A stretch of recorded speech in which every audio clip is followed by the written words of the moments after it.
Hello everyone, I am Amit. How are you? Welcome back. हम पढ़ रहे हैं civics chapter second, role of government in health. यहाँ पर एक छोटी स्टोरी दी हुई है हाकिम शेख की। ये हाकिम शेख की स्टोरी। हाकिम शेख एक डेली वेजेस पर काम करने वाला एक लेबरर था, मजदूर आदमी था।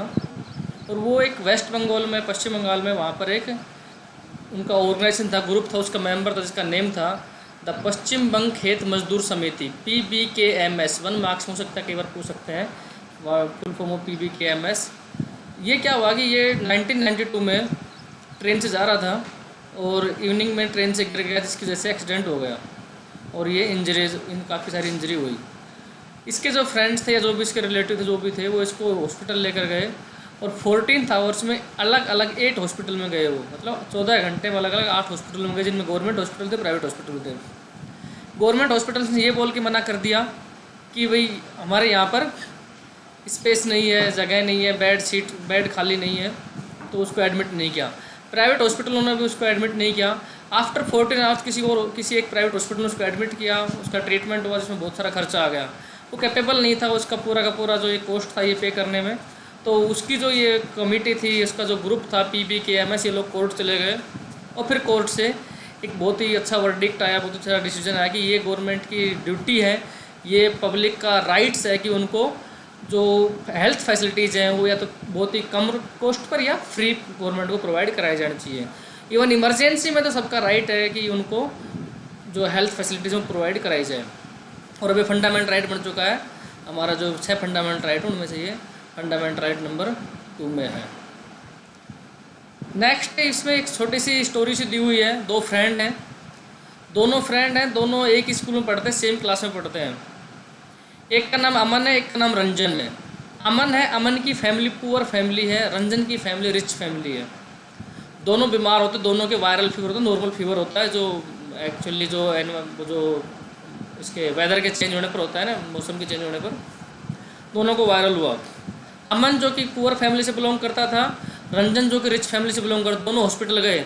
आप लोग सोचिए, पुअर फैमिली वाला जो अमन है वो कौन से हॉस्पिटल में गया होगा? कौन से का मतलब गवर्नमेंट या प्राइवेट हॉस्पिटल में गया होगा। रंजन, उसकी फैमिली काफ़ी रिच है, वो कौन से हॉस्पिटल में गया? गवर्नमेंट में गया, प्राइवेट में गया होगा? पढ़िए इसको। रंजन जाता है प्राइवेट हॉस्पिटल में, वो वहाँ की बताता है कि मैं एक हॉस्पिटल में गया, मेरा जो हॉस्पिटल था हॉस्पिटल नहीं रहता, वो लग रहा था 5 स्टार होटल हो। 500 रुपीज़ दिए रिसेप्शन पर, हमें वहाँ पर जो स्लिप थी उसके बाद डॉक्टर के पास ले जाया गया। उसने मुझे बहुत अच्छे से बात की, मेरे ब्लड टेस्ट हुए, ब्लड की रिपोर्ट आ गई, उन्होंने जो मेरे से ब्लड सैंपल लिया उसमें रंजन कह रहा है कि मेरे कोई पेन नहीं हुआ, विदाउट पेन उन्होंने मेरे से बात करते रहे, उन्होंने मेरा ब्लड ले लिया। अब वो अमन से पूछता है कि तुम्हारा एक्सपीरियंस कैसा रहा हॉस्पिटल का? वो कहता है कि तुम्हारे से इतना अच्छा तो नहीं था। वो अपना बताता है कि हम पहले तो मेरे अब्बा जो थे वो हॉस्पिटल ले जाना नहीं चाह रहे थे क्योंकि उनके पास टाइम नहीं था। वो कह रहे थे हॉस्पिटल में ज़्यादा टाइम लगेगा। फिर बोला जब मेरी ज़्यादा तबीयत खराब तो हॉस्पिटल लेके गए। वो एक गवर्नमेंट हॉस्पिटल जहाँ लंबी लाइन लगी हुई थी। बोला हमें स्लिप कटवाने में, पर्ची कटवाने में काफ़ी टाइम लगा। फिर डॉक्टर के पास वहाँ और लंबी लाइन लगी हुई थी डॉक्टर को दिखाने में। वहाँ दिखाते उन्होंने कहा कि ये ब्लड की रिपोर्ट है, ये लगा के आई है। तो ब्लड सैंपल देने गए तो वहाँ फिर नई लाइन लगी हुई, दूसरी लाइन में लगे। ब्लड का जैसे उन्होंने सैंपल लिया, बोलो 3 दिन बाद ना रिपोर्ट आएगी। 3 दिन बाद जब रिपोर्ट लाने गए तो वो डॉक्टर दूसरा था, उसको रिपोर्ट दिखाई, उसने उसकी OPD, यहाँ एक वर्ड है OPD की, OPD स्लिप देखो। OPD का मीनिंग है, फुल फॉर्म है out patient department. OPD out patient department, 1 marks से पूछ सकते हैं। तो डॉक्टर चेंज हो गया, उसने उससे कोई मतलब कोई अच्छे से बात भी नहीं की, रूडली बात करके एक टैबलेट दे दी, ठीक है वायरल है, जाओ ठीक हो जाएगा।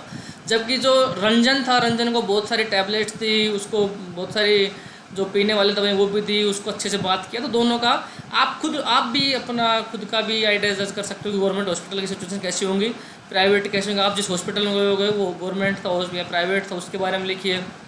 पर जिसमें भी आप गए हैं, जिसमें आप नहीं गए, उसमें आपके पेरेंट्स से पूछिए कि उन हॉस्पिटल में क्या क्या फैसिलिटी, क्या क्या प्रॉब्लम्स हैं, क्या क्या वहाँ पर बेनिफिट्स हैं।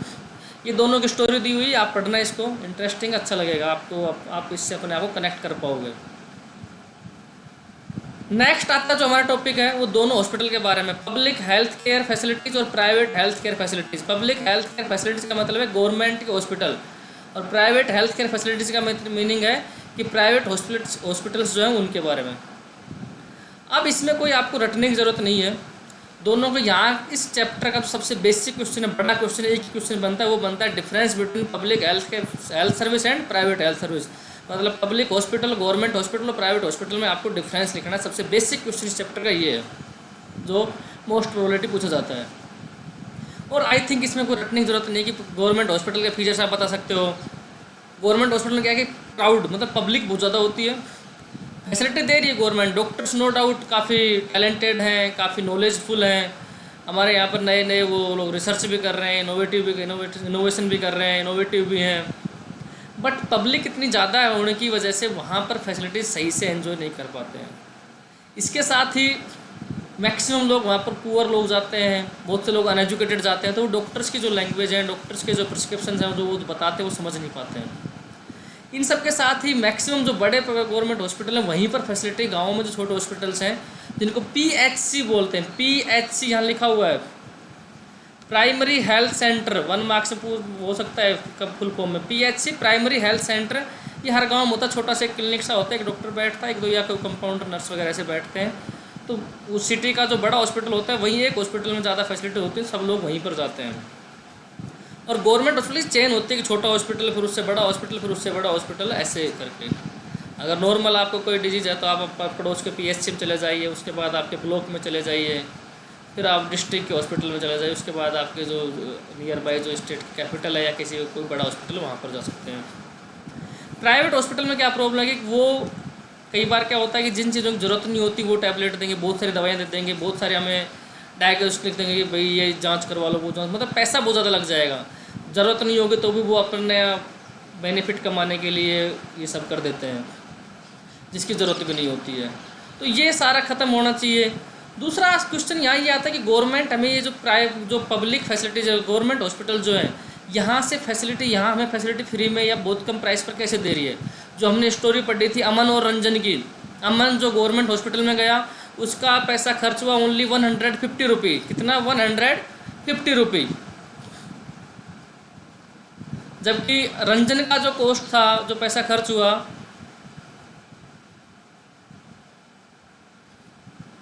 यहाँ लिखा हुआ होगा, उसका जो कॉस्ट था वो करीब 3000 के आसपास था, कि उनका पैसा 3000 के आसपास लगा था।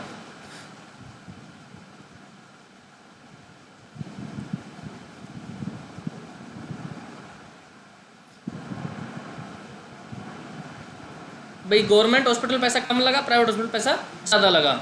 अब यहाँ एक क्वेश्चन आया, यहाँ भी डायरेक्ट क्वेश्चन बनता है 3 मार्क्स का, वाई पे टैक्सेस टू द गवर्नमेंट, कि गवर्नमेंट हम टैक्स पे क्यों करते हैं।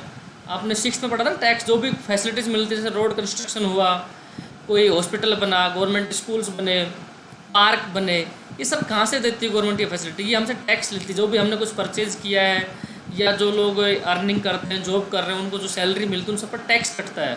वो टैक्स गवर्नमेंट इसीलिए लेती है कि सबको फैसिलिटीज़ प्रोवाइड करा सके। तो यहाँ से 3 मार्क्स का क्वेश्चन बनता है, government use tax money for providing many public services for the benefit of all citizen. Second इसका पॉइंट हो जाएगा, some services such as defence, police, judicial system, highways etcetera, सबको बेनिफिट मिलता है। नेक्स्ट है, tax fund develop programme and services such as education, health care, employment, social welfare, vocational training etcetera. तो ये 3 point इसके बारे में लिख लेना है। गवर्नमेंट लोगों से टैक्स क्यों लेती है, ये टैक्स क्यों देते हैं हम लोग। इसमें जो पूरा लिखा हुआ है गवर्नमेंट हॉस्पिटल और प्राइवेट हॉस्पिटल के डिफरेंसेस के बारे में लिखा हुआ है, क्या क्या डिफरेंस इनके बारे में। यहाँ नेक्स्ट आता है कि जो हमारा कॉन्स्टिट्यूशन है, our constitution, it is primary duty to the government to ensure the welfare of the people to provide health care facilities to all. ये कह रहा है कि हमारे कॉन्स्टिट्यूशन में लिखा, कॉन्स्टिट्यूशन हमने पढ़ा था ना कि भाई ये रूल्स और रेगुलेशंस का एक बुक है जिसके बेस पर गवर्नमेंट चलती है, कंट्री चलता है और लोग रूल्स फॉलो करते हैं। तो उसमें लिखा हुआ है गवर्नमेंट की सबसे पहले ड्यूटी कि लोगों को वो हेल्थ फैसिलिटीज़ प्रोवाइड कराए, या तो बहुत कम कॉस्ट पर या फ्री प्रोवाइड करवाए। नेक्स्ट इसी में कि the government must safeguard the right to life of everyone. Right to life हमारा सेकंड फंडामेंटल राइट है, आर्टिकल 21 में इसके बारे में लिखा हुआ है कि गवर्नमेंट को सबको हेल्थ फैसिलिटीज़ प्रोवाइड कराई जानी चाहिए।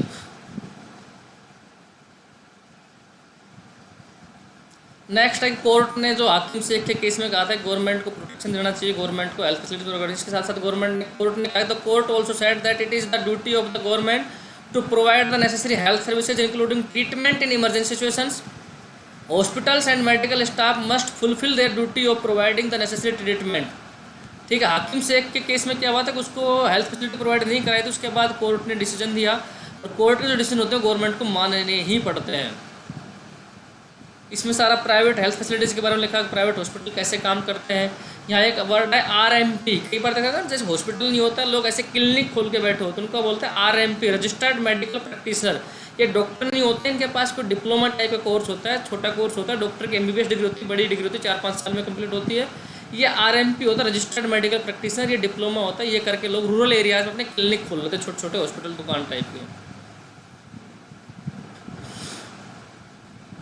अब ये कह रहा है health care and equality is adequate health care available to all. क्या इंडिया में सबके लिए इक्वल फैसिलिटी मिली? ऐसा नहीं है। पुअर लोग हैं, उनको बहुत सारी प्रॉब्लम्स फेस करनी पड़ती हैं हेल्थ फैसिलिटीज़ लेने के लिए, उनके पास पैसे नहीं है। ऐसे बहुत सारे रिपोर्ट्स आई हैं जिनके थ्रू ये पता लगता है कि कंट्री में 80% लोग ऐसे हैं जो प्राइवेट हॉस्पिटल का जो एक्सपेंडिचर खर्चा आता है ना डिजीज़ बीमारी के टाइम पर, वो अफोर्ड नहीं कर सकते। 80% देश की पॉपुलेशन का 80% लोग ऐसे हैं जो प्राइवेट हॉस्पिटल का खर्चा अफोर्ड नहीं कर सकते हैं।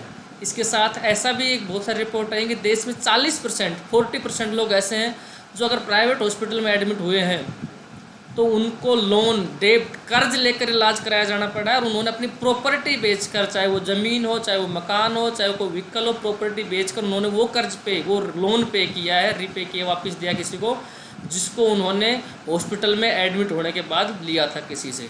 तो ये बहुत ही क्रिशुअल सिचुएशन है कंट्री में कि लोगों के पास बेसिक चीज़ों की कमी है, बेसिक नीड है, ये हेल्थ फैसिलिटीज़ वो भी नहीं मिल रही है। लोग इसके लिए भी कर्ज ले रहे हैं, और लोग कैपेबल नहीं है कि वो लोग इलाज करा सकें अच्छे से।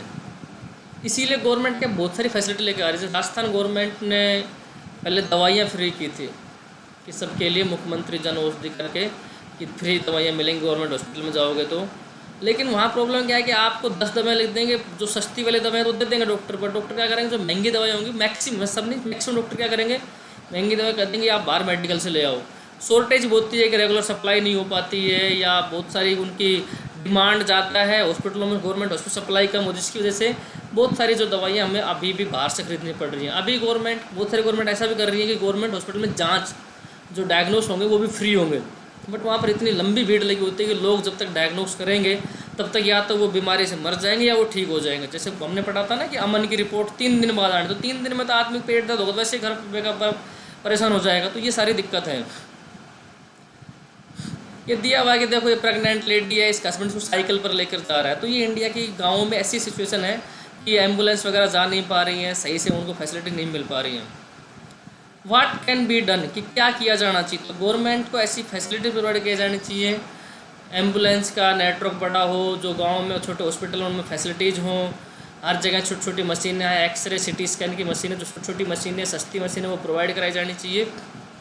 यहाँ पर तो एग्जाम्पल देख, इंडिया के एग्जाम्पल केरला, केरला की स्टेट इंडिया में साउथ इंडिया, ये जो स्टेट दिख रहा है यहाँ पर, ये इतना सा, ये देखो यहाँ, ये केरला स्टेट है। केरला ने क्या किया, 1996 में यहाँ की जो स्टेट गवर्नमेंट थी उसने अपना 40%, मतलब पूरे स्टेट का जो खर्चा होता है ना, उसको बजट बोलते हैं कि हम एक साल में कितना खर्च करने वाले हैं, उस बजट का 40% पार्ट दे दिया गाँव की ग्राम पंचायत को। मतलब सपोज दैट पूरे स्टेट को 100 रुपये खर्च करें, 40 रुपये दे दिया गाँवों को कि भाई आप अपने हिसाब से खर्च करो।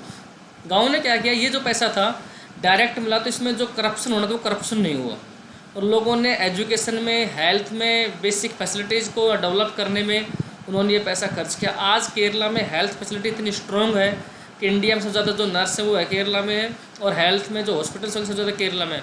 और आज इसका एग्जांपल हमारे सामने कि जब स्टार्टिंग में जब इंडिया में कोरोना आया था तो केरला जो लीडिंग स्टेट था, टॉप वाले स्टेट में था, फर्स्ट सेकंड में, जहाँ पर सबसे ज़्यादा पेशेंट थे उसके कोरोना के। अब केरला में जो पेशेंट, अब केरला 10-12 नंबर पर पहुँच चुका है, जो आज की अगर हम मई की बात करें, 1 मई को 12वें-13वें नंबर पर, 12-13 पे केरला जा चुका है। मतलब वहाँ पर मरीज इतने ज़्यादा नहीं बढ़ रहे हैं, इसीलिए नहीं बढ़ रहे कि उन्होंने हेल्थ फैसिलिटी डेवलप कर रखी है। दूसरा एग्जांपल देखा है, कोस्टा, ये कंट्री है कोस्टा रिका, छोटा सा कंट्री है, साउथ अमेरिका। साउथ अमेरिका एक कॉन्टिनेंट है, आपको पता है कि वर्ल्ड में 7 कॉन्टिनेंट, कितने 7 कॉन्टिनेंट हैं, तो 7 कॉन्टिनेंट में से continent south America, north America के नीचे है साउथ अमेरिका। वहाँ पर छोटा सा country Costa Rica. Costa Rica country ने क्या किया, यहाँ की गवर्नमेंट ने जो एक डिसीजन लिया, अब ये डिसीजन इंडिया में लागू नहीं हो सकता इन्होंने डिसीजन लिया कि कंट्री का जो इन्वेस्ट जो पैसा खर्च करते थे, स्पेंड करते थे आर्मी पर, वो इन्होंने बंद, इन्होंने कहा कि हम आर्मी नहीं रखेंगे, हम क्या करेंगे, ये पैसा हेल्थ पर खर्च करेंगे। जो पैसा पूरे साल में आर्मी पर जो खर्च करना था वो कहाँ खर्च किया उन्होंने, हेल्थ पर। आज कोस्टारिका के जो हेल्थ फैसिलिटीज़ है वो बहुत ही स्ट्रॉन्ग है, और वर्ल्ड के जो लीडिंग कंट्री है जहाँ का हेल्थ सिस्टम बहुत ही स्ट्रॉन्ग है उसमें कोस्टारिका का नाम आता है। बट इन्होंने आर्मी पर खर्च इसलिए किया, छोटा कंट्री, इसके आसपास में पीस है। इंडिया जैसे कंट्री ऐसा नहीं कर सकता, इंडिया के चारों तरफ दुश्मन भरे, पाकिस्तान, चाइना, बहुत सारे दुश्मन, अगर हमने आर्मी पर खर्च नहीं किया तो वो हमारे ऊपर हमला कर देंगे। इसलिए हमें तो मस्ट है कि हमारे यहाँ पर आर्मी का खर्चा तो आर्मी पर, डिफेंस का खर्चा डिफेंस पर करना पड़ेगा। कोस्टारिका छोटा सा कंट्री, नियर बाई ऐसे कंट्री थे नहीं जो ऐसी सोच रखते जैसे हमारे यहाँ पाकिस्तान रखता है, तो उसने अपने डिफेंस का खर्चा सारा कहाँ कर दिया, हेल्थ पर। और आज वहाँ के लोग बहुत ही हेल्दी हैं। उन्होंने लोगों को सेफ ड्रिंकिंग वाटर प्रोवाइड करवाया, सैनिटेशन प्रोवाइड करवाया, न्यूट्रिशन डाइट प्रोवाइड करवाया, हाउसिंग, हेल्थ, एजुकेशन, ये सब प्रोवाइड करवाया। उस पैसे से जो पैसा वो डिफेंस में खर्च कर रहे थे। बट हम इंडिया वाले ऐसा नहीं कर सकते क्योंकि हमारे यहाँ की सिचुएशंस अलग हैं। ओके, ये चैप्टर है काफ़ी इंटरेस्टिंग चैप्टर, आप इसको पढ़िए। जो मैंने क्वेश्चन दिया आपको, गवर्नमेंट और प्राइवेट हेल्थ केयर सिस्टम में क्या डिफरेंस है वो करिए। Thank you very much. कोई भी डाउट आप मेरे से पूछ सकते हो। Thank you.